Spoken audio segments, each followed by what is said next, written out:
Hey, what's up, Sonic Academy? This is P-LASK here. I make music and sounds as P-LASK, and today I'm coming at you with a course about how to add some analog life to your virtual plugin synths. Now, let's be real, most of us nowadays are working in the box and using plugins and virtual synthesizers, and a lot of times, if we're not careful, they can sound a little bit cold, a little bit digital. You might run into the issue where every sound you're hearing in your song sounds the same, or every sound that we're hearing in a lot of popular songs nowadays sound the same. So how can we inject a little bit of that analog character, of that analog life into our virtual synths? I'm going to be using Anna 2 for this tutorial, but all of the concepts, pretty much all of the concepts that we're covering, can be applied in many other virtual synthesizers, whether you're using Serum or Ableton's Wavetable synth, or even Ableton's brand new Drift synthesizer, which is really great too. A lot of these techniques can be applied to just about any software plugin synthesizer. So we'll be mostly looking at ways that we can manipulate the oscillator's phase and oscillator tuning. We'll look at some modulation applied to the filtering, particularly with low-pass filters. And we'll also look at some LFO modulation and some ways that we can add a little bit of drift, add a little bit of offset, and even without using any effects, we'll hopefully be able to get some really nice, rich, dense, animated analog style sounds. So it's a short course. It's designed for just about any skill level. So no matter if you're brand new to synthesis or if you've been synthesizing for a long time using many different synths and doing a lot of sound design, you'll hopefully get something out of this course. So let's get right to it. Okay, so let's begin by discussing the tools that I'm going to be using in this tutorial. We'll be using Anna 2 as our synthesizer, and I'm also using this free oscilloscope Max for Live device. I just found this on maxforlive.com. You can grab it for free if you want. It's just called Oscilloscope by Ryan Ritchie, and this will essentially just show us the waveform of the oscillators that we're playing into it. So I've initialized the Anna 2 patch, and you can see when we do that and hear when we do that, what it does is it starts us off with just a really basic saw waveform, and everything else is just initialized, right? There's no change to the volume, there's no change to the filter, nothing else is going on. We're just hearing this saw waveform. And for those of you who maybe don't know this, the basic signal flow of a subtractive synthesizer, and most analog synthesizers like your Mini Moogs or your Roland Juno 6s and things like that, most synthesizers like that are doing what's called subtractive synthesis. And the idea there is that the signal path, we start with an oscillator. In this case, we're using this saw wave oscillator. That's the sound generator. That's where the sound we hear is coming from. So it's literally creating a vibration in the air that if we could see it, it would look like this saw wave, and it's hitting our eardrums and it sounds like this. So the oscillator is creating that tone, and then that tone or the signal is going into the filters. Right now the filters in Anna 2 are off, so the filters aren't really doing anything.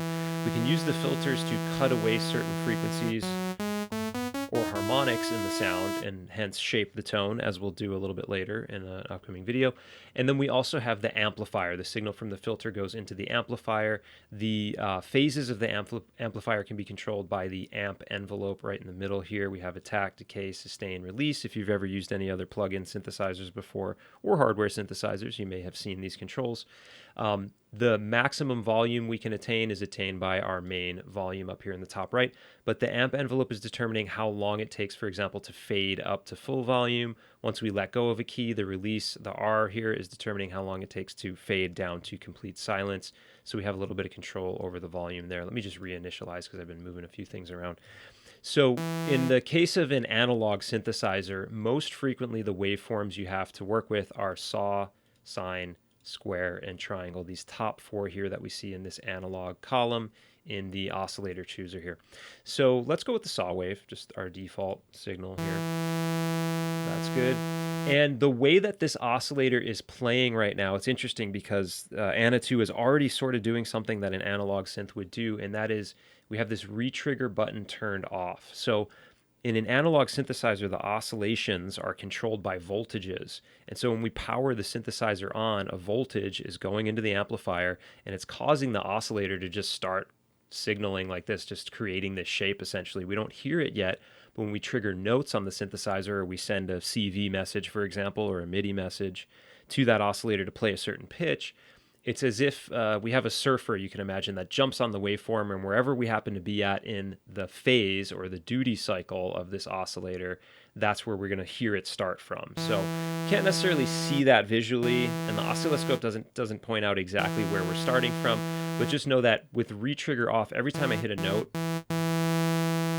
this oscillator is essentially starting from a different position in its waveform randomly. Now, if Retrigger is turned on, now it's always going to be starting at the beginning of its duty cycle, at the beginning of the phase position of the waveform. If we want to, we can adjust that phase position using the phase dial here. Now, with a single oscillator, this isn't really going to make much of a tonal difference at all. But this starts to get interesting if we add a second oscillator. So I've been working with oscillator 1. Let's move that phase control again just so we can hear that. Yeah, so you can hear that there's no change to the tone there. But let's take our settings from oscillator 1. Let's copy those over to oscillator 2. Now oscillator 2 is active. We can see the voice knob has changed here. It went from 0 to 1. So now we're hearing 2 oscillators. Let's turn Retrigger on for both of these oscillators. So they're both starting right at the beginning here. The other thing I'm going to do, I'm going to go down to the display window here in Anatu. I'm going to click oscillator mix so we can see which oscillators are playing. 1 and 2 should be. And essentially, with both of these waveforms retriggering, they're both playing the exact same pitch based on the note I'm playing. I'm just playing an E note right now. Both of them are starting at the same position, and therefore they're both perfectly in phase with each other. They're perfectly lined up, and the result is we just have a louder sounding saw wave, right? But check this out. Let's go to oscillator 1. Let's turn Retrigger off. Let's do the same thing on oscillator 2. So both of them now, every time we hit a note, will be starting at a random position in the duty cycle or the phase of the waveform. So take a listen now. I'm just going to hit the same note a couple of times. And you can even see in the oscilloscope down here, the waveform is changing a little bit.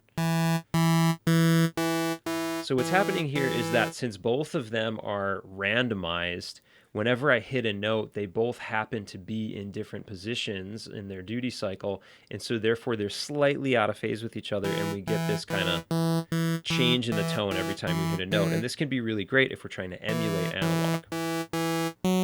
You'll notice if I take one of these, let's take oscillator 2, and we adjust the phase as we play, we can kind of manipulate that tone. If I hold a note down, so this is something, for example, if you know much about modulation, we could use maybe an LFO or an envelope to modulate this phase position on one of the oscillators and just create this constant movement in the tone if we wanted to. Okay, so that was just a little bit about oscillator basics, phase position, duty cycle, and how this all works on Anatu's oscillators.